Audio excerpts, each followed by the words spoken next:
নদী ভাঙন নিয়ে আরো জানাতে আমাদের সাথে যুক্ত হচ্ছেন জামালপুর থেকে তানভীর আহমেদ হীরা ও নীলফামারী থেকে যুক্ত হচ্ছেন আবু সাইদুব। আমরা শুরুতেই জেনে নিতে চাই জামালপুরের খবর। তানভীর, কোন এলাকায় ভাঙনের তীব্রতা বেশি এবং ভাঙন রোধ এবং ক্ষয়ক্ষতি কমাতে আসলে কি ধরনের উদ্যোগ নিয়েছে প্রশাসন, জানাবেন?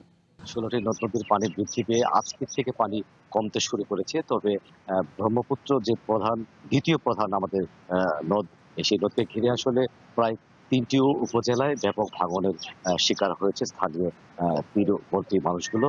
এবং যেটি আমরা দেখেছি যে এই ভাঙন প্রতিরোধে আসলে এখন পর্যন্ত কোনো প্রতিকার আমাদের চোখে পড়েনি এবং ভাঙন কবলিত এলাকা আমরা ঘুরে, ঘুরে দেখেছি, তাদের সাথে কথা বলেছি। তারা যেটি বলেছে যে গত ৩ দিন যাবৎ তীব্র ভাঙনের শিকারে ব্রহ্মপুত্র নদের বিভিন্ন তীরের ২ পাড়ে আসলে ব্যাপক ভাঙন শিকার হয়েছে। এই ভাঙনের শিকারের ফলশ্রুতিতে দেখা গেছে যে বিভিন্ন ফসলি জমি, বসতভিটা, গুচ্ছগ্রাম সহ মসজিদ, কবরস্থান সবগুলো এখন আ আ পানির গহ্বরে চলে গেছে। সেই সাথে ভাঙন কবলের এলাকায় আমরা দেখেছি যে অসংখ্য অন্ততপক্ষে ১০০ ঘরবাড়ি, বসতভিটা, ফসলি জমি আ আ পানির আ ভাঙনের আতঙ্কে রয়েছে। তো এই পর্যন্ত আমরা জেলা প্রশাসকের কথা বলেছি। জেলা প্রশাসক আসলে খুব বেশি সদুত্তর দিতে পারেনি।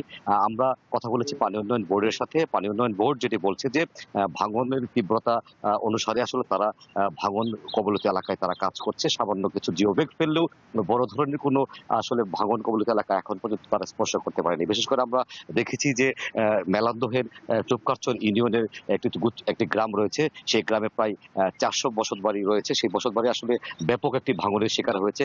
কিছুক্ষণ আগে যে প্রতিবেদনটি আমরা উপস্থাপন করেছি, সে জায়গায় আসলে দেখা যায় যে ব্যাপক একটি ভাঙনের শিকার। আমরা তাদের সাথে কথা বলেছি। তারা যেটি বলেছে যে এই মুহূর্তে দ্রুত সময়ের মধ্যে ভাঙন প্রতিরোধে আসলে পানি উন্নয়ন বোর্ড এবং সরকারের শক্তিশালী একটি পদক্ষেপ না নিলে বাকি যতটুকু গ্রাম বা আ আবাসস্থল রয়েছে সেগুলো আসলে পানিতে বিলীন হয়ে যাবে। সেই সাথে আসলে ফসলি জমির অসংখ্য ফসলের মাঠ নদীগর্ভে বিলীন হওয়ার আশঙ্কা রয়েছে। বিশেষ করে আমরা দেখেছি যে কলার বাগান, বিশাল একটি কলার বাগান ইতিমধ্যে অর্ধেকের বেশি ব্রহ্মপুত্র নদের গর্ভে বিলীন হয়ে গেছে।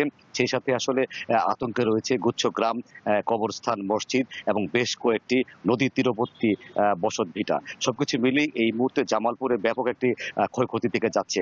তো এই ক্ষয়ক্ষতির দিকে যাচ্ছে এবং যমুনা সহ বেশ কয়েকটি নদীর কিছুটা পানি কমতে শুরু করলেও ভাঙন কিন্তু এখনো শেষ হয়নি। তো এই ছিল জামালপুরের সর্বশেষ ভাঙন এবং পানি নিয়ে তথ্য।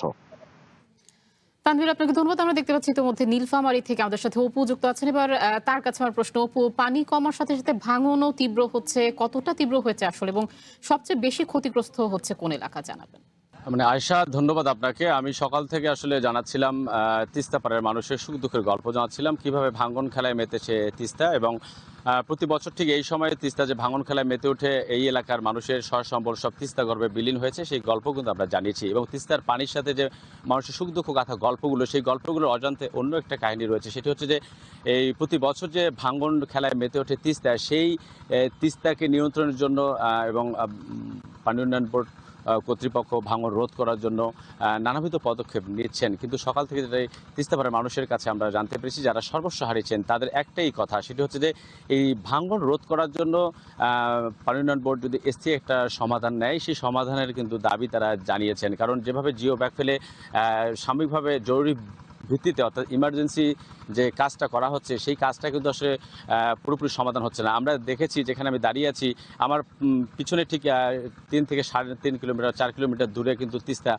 ব্যারেজ। এর যে অংশটুকু আছে, সেই অংশটুকুতে কিন্তু টেপাখড়িবাড়ি ইউনিয়ন যে সীমানা লগ্ন এলাকা রয়েছে, সেই জায়গাটা কিন্তু ভাঙন রয়েছে এবং এখানে ১-২০০ মিটার কাজ চলমান রয়েছে। তবে আমরা দেখেছি সকাল থেকে যে এখান থেকে ১,০০০ মিটার কিন্তু মানে একদম কাজ, মানে যে ভাঙন, সেটি কিন্তু আসলে অব্যাহত রয়েছে।